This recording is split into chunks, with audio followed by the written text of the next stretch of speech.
महिला मंडळ थोडं पुढं सारखं सर्व पाठीमागे जागा नाही असं सकाळ डायरेक्ट पुढे सरका उठा सर्वांनी उठा प्रत्येकानं पुढे येऊन बस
मंदी माया त्याच्या काळ्या मेघावानी दाखविना कधी कुणा डोळ्यातल पाणी झिजू झिजू संसाराचा गाडा हाकला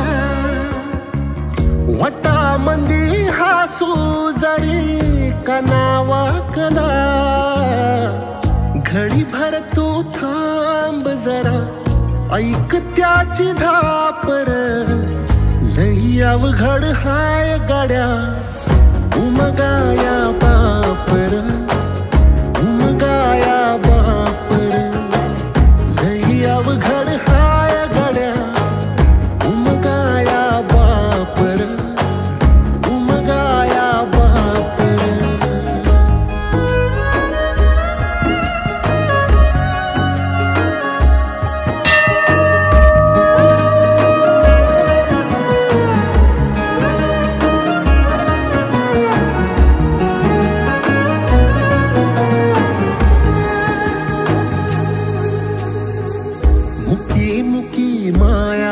त्याची मुखी घाल मेल लेकराच्या पायी उभा जन्म उधळेल आधाराचा वड जणू वाकल आभाळ याच्या आईना पाचोळा जिनरानो माळ जिनरानो माळ घडी भर तू थांब जरा ऐक त्याची धापर लई अवघड हाय गाड्या उमगाया बापर उमगाया बापर लई अवघड हाय गाड्या उमगाया बापर उमगाया बापर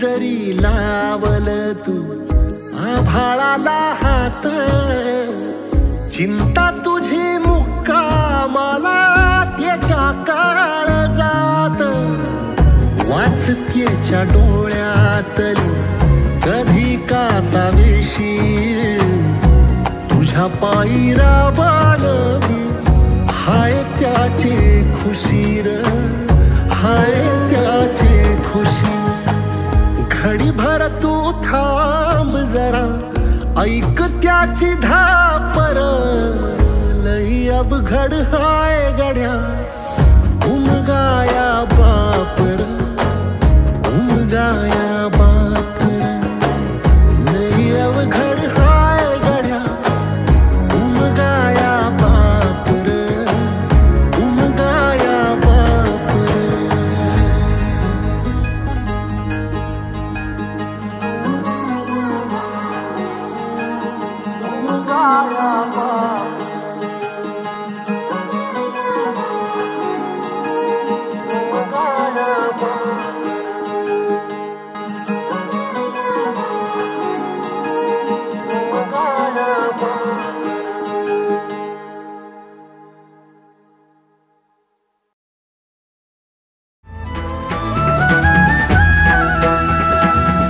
संगतीन ओलांडला अवघड घाट संगतीन ओलांडला अवघड घाट चुकलो जिथं मी तिथं दाविली तू वाट तुझ्यामुळं उमगलो मीच मला थेट सुख दुःख एकामेका वाटला वाटाला भेटला विठ्ठल माझा भेटला विठ्ठल भेटला विठ्ठल माझा भेटला विठ्ठल गुरु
धन्य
विठ्ठल विठ्ठल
संसारी दयावंत जे अंतरी इथे उपकारासाठी अनेक गरजा वैकुंठी काय बसा काय लटिके वचन नाही देही उदासीन इथे उपकारासाठी आली गरजा वैकुंठी मधुरावानी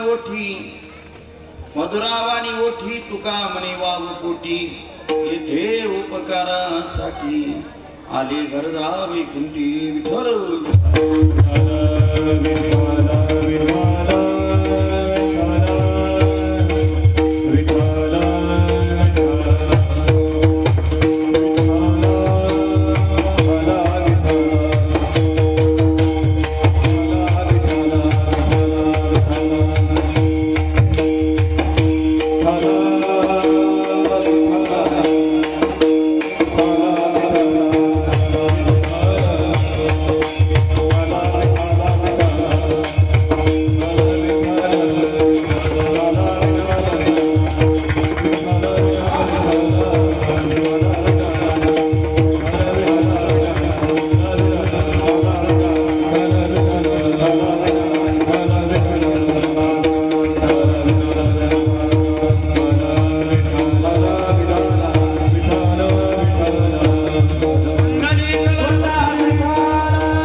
विना पुस्तकधारिणी भैदां दट्टंडकारापहं हस्ते स्फटिकमालिका विदधतीं पद्मासने संस्थितां वन्देतां परमेश्वरीं भगवतीं बुद्धिप्रदां शरदां मनोजवं मारुत्तुल्यवेगं जितेन्द्रियं बुद्धिमतामरिष्टं वातात्मजं वानरयुतमुख्यं श्रीरामदूतं शरणं प्रपद्ये।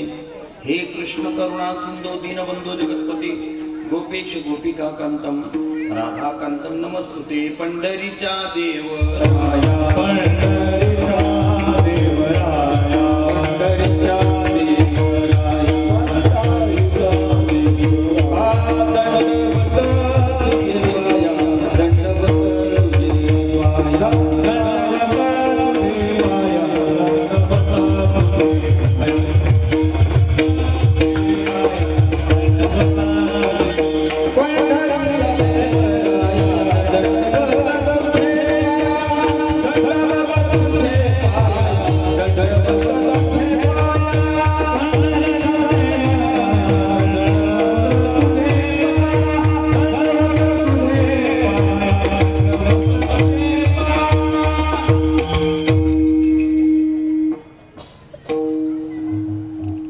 मौजा अगसखिंड तालुका सिन्नर या पवित्र आणि रम्य स्थळी आज आपल्या गावातील प्रतिष्ठित भजनी आदरणीय हरिभक्तपरायण तुकाराम महादू जाधव बाबांनी वयाची 100 पूर्ण केल्यामुळे त्यांचं जन्मशताब्दी साजरी करण्यासाठी आपण सर्वजण या ठिकाणी एकत्र जमले.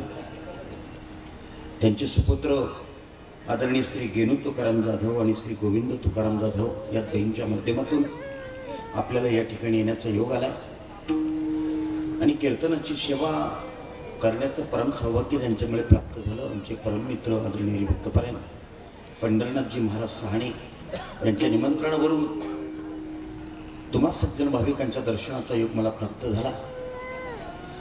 कीर्तनाला स्वराचं आणि तालाचं सौंदर्य वाढवण्यासाठी या ठिकाणी स्वर आणि ताल यादीचे पुजारी महाराष्ट्रभूषण आमचे परममित्र आणि ज्येष्ठ गुरुबंधू आदरणीय हरिभक्तपरायण तुकाराम अण्णा आरोटे या ठिकाणी उपस्थित आहेत. मी त्यांना प्रणिपात करतो. त्यांना साथ करण्यासाठी आदरणीय हरिभक्तपरायण शिवरामजी महाराज बोराडे उपस्थित आहेत. त्यांनाही प्रणिपात करतो. मृदंगावर अतिशय उत्कृष्ट पद्धतीने साथ देत आहेत आदरणीय हरिभक्तपरायण भूषणजी महाराज जाधव यांनाही प्रणिपात करतो. आदरणीय हरिभक्तपरायण आपल्या गावचं भूषण सुदाम महाराज घाडगे या ठिकाणी उपस्थित आहेत. त्यांनाही प्रणिपात करतो. आगासखिंड, नांदगाव, बेलू, अमराई आदी ठिकाणून आलेली सगळी भजनी मंडळ, तुम्ही सर्व सज्जन भाविक, महिला मंडळ, श्रोतृवर्ग सगळ्यांच्या चरणी नतमस्तक होतो आणि कार्यक्रमाला प्रारंभ करतो. विठाल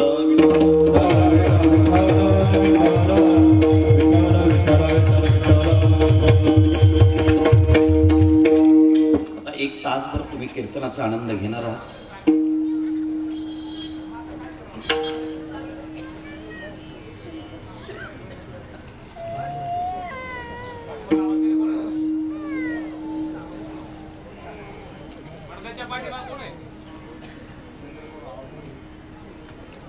आले तरी चालतील.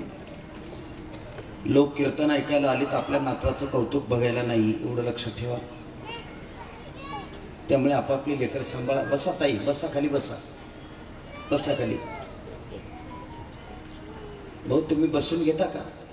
11:15 वाजेपर्यंत चालणार आहे. तुम्ही कितपर्यंत उभी राहणार आता? ही मधली जागा भरायला लागते, मधली जागा ठेवली. ठीक आहे, बसून तरी घ्यावी. तुमच्या उभं राहिल्यामुळे मला त्रास होतो, ही अडचण आहे.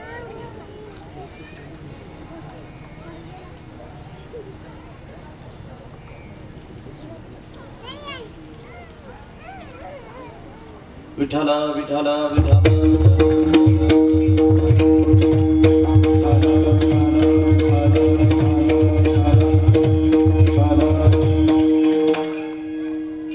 आगळे आणि वेगळ्या कार्यक्रमाला आपण सामोरं जातोय. कलियुगामध्ये अत्यंत अल्प आयुष्य असताना सुद्धा जन्मशताब्दी पार करणारा एखादा वारकरी आणि त्या जन्मशताब्दी निमित्ताने ही कीर्तनाची सेवा करणं हा खरोखर सुंदर योग आहे. सध्या तरी माणसाचं आयुर्मान 50 जर झालं पूर्ण तर लोक म्हणतात भाग्यवान आहे. बरं का ना, किमान 50 जरी प्राप्त झालं तरी लोक भाग्यवान समजतात स्वतःला. पण शताब्दी एक वाक्य सांगताना मी अजिबात चुकणार नाही अण्णासाहेब. सध्याच्या आयुर्मानानुसार माणसाला 50 हे वयोमान जरी जास्त वाटत असलं तरी शताब्दी मात्र वारकरीच गाठू शकतो, हे तितकंच खरं आहे महाराज. कारण काय, वारकऱ्याचं जे निष्कलंक जीवन आहे आणि जे भजनानंदी जीवन आहे, त्या भजनानंदी आणि निष्कलंकी जीवनाला जन्मशताब्दी लागू शकते महाराज. सूर्यप्रकाश इतकं सत्य आहे. अजूनही त्यांच्या चेहऱ्यावरचं तेज, त्यांची नम्रता, त्यांच्या दृष्टीतली विनम्रता, या सगळ्या गोष्टी पाहिल्या की त्यांच्या कुटुंबात जन्माला आलेली माणसं आहेत ती खरोखर भाग्यवान आहेत असं मला वाटतं. विठाला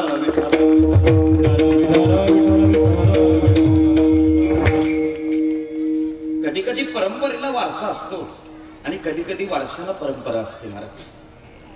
परंतु काही परंपरेचे पाईक आहेत आणि एक सांगू तुम्हाला, मरण आणि तुकाराम या 2 गोष्टी संभवतच नाहीत महाराज. का संभव आहेत? माझे जगद्गुरु तुकोबारांना कुठे मरण होतं? मग प्रयाण काळी देवे विमान पाठविले. अद्भुत आहे कलिकालात. मनुष्य किती वर्ष जगला याला अजिबात महत्व नाही. तो जगत असताना त्यांच्या कुटुंबाने आज जो कार्यक्रम ठेवलेला आहे, या कार्यक्रमाप्रती त्यांची असणारी जी कृतज्ञता आहे, त्या कृतज्ञतेच्या पाठीमागे त्यांच्या यशस्वी जीवनाचा भाव आहे महाराज, हे लक्षात घ्या. नाही तर असे बरीच माणसं शताब्दी गाठणारी आहेत, पण त्यांच्या घरामध्ये फोटो सुद्धा सापडत नाही. लक्षात ठेवा. कबीर महाराज म्हणतात, जिते बाप खावे न देवे, मरे बाद पस्ताई, मुठभर चावल छप्पर फेके, कौवा बाप बनाई. अशी बरीच अवस्था आहे. पण आपल्या बापाने आपल्या करता जे जगामध्ये काही केलेलं आहे, ज्याच्यामुळे आपण जगामध्ये आज माणूस म्हणून उभं राहिलो, त्याच्या प्रती आपली काहीतरी कृतज्ञता आहे. आणि ती कृतज्ञता आज नामस्मरणाच्या प्रपंचातून साजरी होताना दिसते. विठाला विठाला विठाला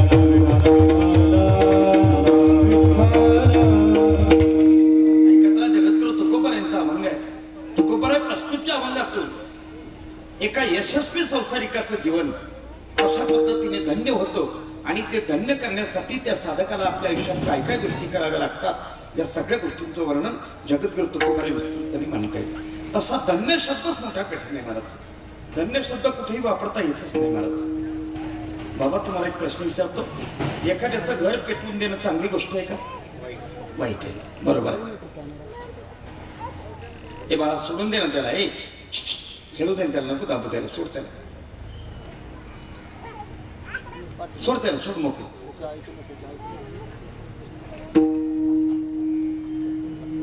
चला, एखाद्याचं घर पेटवणं चांगली गोष्ट नाही बाबा, तुमचं मत आहे काहीतरी. बा तुम्हाला विचारतो, एखाद्याचं घर पेटवून देणं चांगली गोष्ट आहे का? नाही ना. ऐका, माझ्या हनुमंतरायने की लंकाच्या लंका पेटवून टाकली तरी तुकोबर धन्य म्हणतात. जाळी आली लंका धन्य धन्य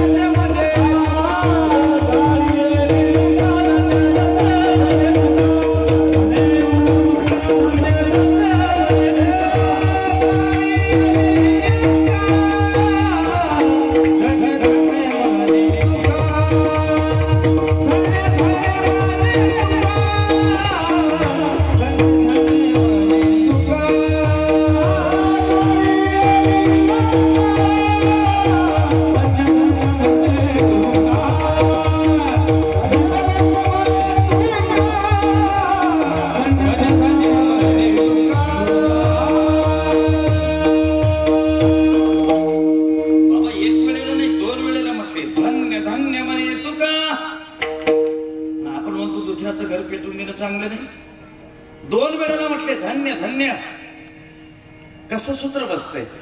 मारुतीने लंका जाळलीच नाही, मग रावणाच्या अंतकरणातला अभिमान जाळला म्हणून माझे तुकोबर धन्य म्हटले. इतकं कठीण आहे ते. थोडंसं सूक्ष्म पद्धतीने ऐका. धन्य शब्द कुठे वापरायचा, सुभाषितकारांनी एक श्लोक सांगितला बरोबर. सानंदम सदनम सुताशु सुदियो कांता मृदुवासिनी सन्मित्रम सुतनो सयो क्षितीश आज्ञापरा सेवका आतिथ्यम शिवपूजनम प्रतिदिनम मिष्टान्नपानं गृहे साधो संगमोपासतो हि सततम धन्य गृहस्थाश्रमः. मराठीत अर्थ सांगतो, सगळ्यांनी लक्षपूर्वक ऐका. ज्या घरामध्ये सदैव आनंद आहे ते घर धन्य. ज्या घरातली मुलं प्रामाणिक आहेत ते घर धन्य. ज्या घरातले सेवक आज्ञाधारी आहेत ते घर धन्य. ज्या घरातली स्त्री कमी बोलणारी गोड बोलणारी आहे ते घर धन्य. ज्या घरामध्ये शाकाहाराचं भोजन होतं ते घर धन्य. ज्या घरातली माणसं भगवान शंकराचं पूजन करतात ते घर धन्य. ज्या घरातली माणसं केवळ स्वपत्नीशी राहत आहेत ते घर धन्य. आणि ज्या घरातली माणसं सदैव साधूच्या संगतीत राहतात ते घर धन्य. आता याच्यावर सगळं कीर्तन करावं लागणार आपल्याला. सांगतो तुम्हाला एक एक मिनिट ऐका. सानंदम, ज्या घरामध्ये सदैव आनंद आहे. आमच्या घरामध्ये आनंद राहिला नाही का? आमच्या घरातली आनंदाची जागा सुखाने घेतली महाराज. सुखामध्ये आणि आनंदामध्ये फरक आहे, गल्लत करू नका. सुख वेगळं आहे आणि आनंद वेगळं आहे महाराज. लक्षपूर्वक ऐका. घरामध्ये कलर टीव्ही असणं सुख आहे, आनंद नाही. महिला मंडळ नीट ऐका. घरामध्ये फ्रीज असणं सुख आहे, आनंद नाही. फ्रीज कळतं ना तुम्हाला? ताज्या वस्तू शिळ्या करून खाण्याचं सुलभ साधन. घरामध्ये फ्रीज असणं सुख आहे, आनंद नाही तो. घरामध्ये कुकर असणं सुख आहे, आनंद नाही तो. कुकर तर माहिती आहे तुम्हाला, एकदा लावलं कुकर की बाई बिन फिकर, याला चिंताच नाही. एका कुकर मध्ये 3-3 प्रकारचे भात होतात अण्णा. खाली देवळाली त्याच्यावर बघूर आणि त्याच्यावर आगच खिंडे. एक वाक्य सांगतो अण्णा, जीव ओवाळून टाकावं असं वाक्य माझ्या गुरुजींकडून घेतलं मी ते. कलर टीव्ही पाहण्याचं सुख 20,000 रुपयाला विकत मिळतं. गार पाणी पिण्याचं सुख 15,000 रुपयाला विकत मिळतं. लवकर स्वयंपाक करून खाण्याचं सुख 5,000 रुपयाला विकत मिळतं. पण माऊलीच्या सोहळ्यात नाचताना मिळणारा आनंद जगाच्या कोणत्याच भागात मिळत नाही. त्याच्याकरता सोहळ्यातच जावं लागतं. हा आनंदामधला आणि सुखामधला फरक आहे. अजून एक वाक्य सांगतो ऐका. अरे 50 वर्ष आपलं वय नाही, 50 वर्ष आपलं वय नाही, पण तरी सुद्धा आपल्या चेहऱ्यावरची रस लोप पावली. पण परमार्थ करून भजन करून 100 ओलांडली तरी सुद्धा त्यांच्या चेहऱ्यावर आहे तो आनंदच आहे. मलाच आनंदामध्ये सुखामध्ये खूप मोठा फरक आहे, खूप मोठी तफावत आहे. नाही आम्हाला सापडणार. एका घरी बसलो, असं भिंतीवर वाक्य लिहिलेलं होतं भूषण महाराज. आलात आनंद, बसलात अत्यानंद, चाललात परमानंद. थांबायलाच तयार नाही आनंद. राहील कसा? शास्त्राची भाषा आहे ऐका. सुख ही शरीराची संकल्पना आहे आणि आनंद ही मनाची संकल्पना आहे. सासरवाडीला मिळतं त्याला सुख म्हणतात, पण पंढरपुरात मिळतो त्याला आनंद म्हणतात. महाराज आनंदामध्ये आणि सुखामध्ये खूप तफावत आहे. एवढंच काय, साधू संतांनी वारंवार प्रभू परमात्म्याजवळ ज्या वेळेला आपलं अंतःकरण स्थिर केलं त्यावेळेला त्यांच्या मुखातून शब्द बाहेर पडले. भाग गेला सीन गेला, भाग गेला सीन गेला, भाग गेला सीन गेला, भाग गेला सीन गेला, भाग गेला सीन गेला, भाग गेला सीन गेला, भाग गेला सीन गेला, भाग गेला सीन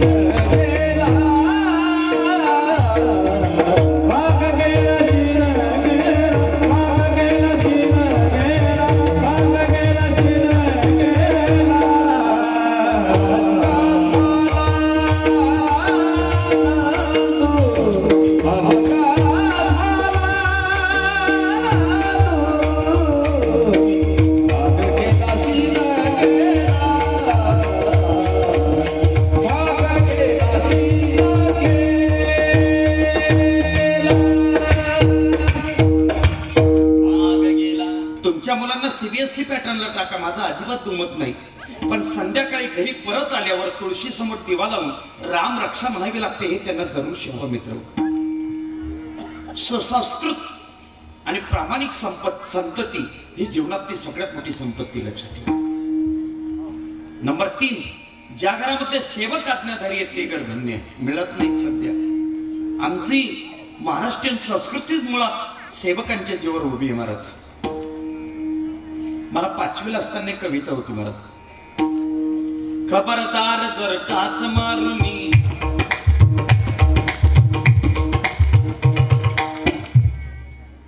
मी थांबलो होतो तुम्ही म्हणावी म्हणून. खरंच कविता गोड होत्या पूर्वी. महिला मंडळात तुम्हाला आठवतं का एक कविता होती तुम्हाला? म्हणा बरं. खरा तो एक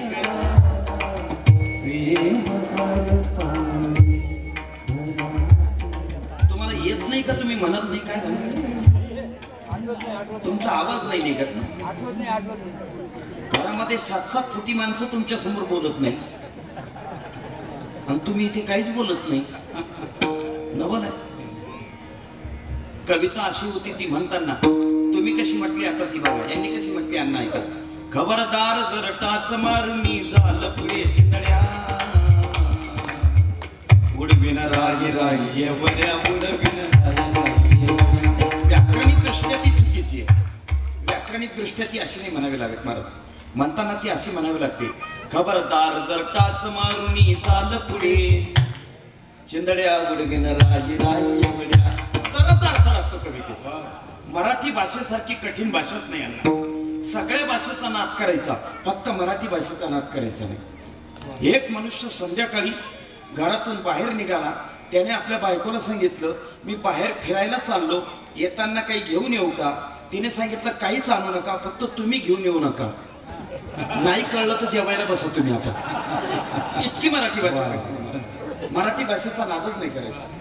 खबरदार जर टाच मारून झालं पुढे इथे थांबायचे. वेषांतर करून आलेल्या छत्रपतींना तो मावळा सांगतो, खबरदार जर ही वेश आतमध्ये घुसलास हार मराठीचे लेचे पेचे नसे. पूर्वीचे मराठे जान कटे पण पिछने हटे. पूर्वीचे पूर्वीचे पूर्वीचे पूर्वीचे. या मावशीला खाली बसवा उदार. हे कोणाची माऊली आहे तर माझ्या गाडीत तरी टाकून द्या. अख्खं कीर्तन घेऊन फिरते ती. तो फ्राक बी असा आहे मला ती अख्खं मंडप जाणून राहिली ती. विठ्ठल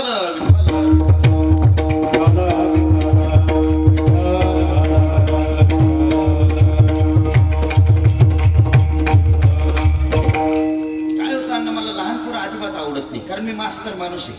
दिवसभर ते आईशी त्रास देतात वर्गात आणि रात्री कीर्तनात त्रास देतात. मी इतका आगाव माझ्यापेक्षा ते 7 आगाव. मागच्या वर्षी माझ्या वर्गात एक होतं महाराज. त्याला म्हटलं राम्या डबा दाखव रे म्हटलं. त्याने डबा घेतला मला दिला. हुगलला ना पुरणपोळी होती. खाऊ कर म्हटलं. खाऊन घ्या ना सर म्हणे. आणि आईने विचारलं तर काय सांगते, सांगू दे कुत्र्याने खाल्लं म्हणून. आता काय करू.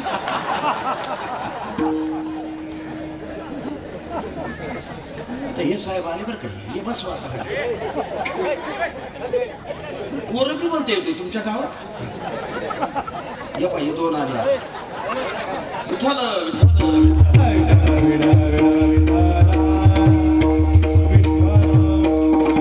बूट काढून घ्या. बूट काढून घ्या. बूट काढा. बूट पाया ऐका. ज्या घरात ते सेवक आत्म्या घरी ते गर्धन्य. पुढे ऐका. ज्या घरात ती स्त्री कमी बोलणारी आणि गोड बोलणारी ते गर्धन्य. स्त्रियांचा तसा कमी बोलण्याशी काही संबंध नाही. तुम्हाला काही अनुभव नाहीत. आम्ही प्रवासी माणसं आहोत. आम्हाला फार वाईट अनुभव येतात. एका ठिकाणी कार्यक्रमाला गेलो. गावाचं नाव सांगितलं असतं मी तुम्हाला, पण तुमचा नातेवाईक निघून जाईल, उपाधी होऊन जातील. जाऊ दे त्याच्यापेक्षा. फक्त ऐका. असा मोठा सप्ताह होता महाराज. तो त्या सप्ताहाच्या कमिट्या पाडल्या होत्या. एक माणूस स्टँडवर घ्यायला आला भूषण महाराज मला. तो एकाच कमिटीमधला होता. कोणत्या माहिती का. बुवाची पिशवी मुक्कामाच्या जागी ठेवून आपण बाहेरच्या बाहेर निघून जाणे या कमिटीतला होता. त्याने माझी पिशवी दुसऱ्याच्या घरी ठेवली आणि तो बाहेरच्या बाहेर निघून गेला. ती बाई घरातून बाहेर आली. ती मला म्हणे तुम्ही कीर्तनकार आहेत का. म्हटलं हो. आज तुमचंच कीर्तन आहे. म्हटलं हो. मग गावात एवढंच घर उरलं होतं, बाकीचे मरून गेले का म्हणे.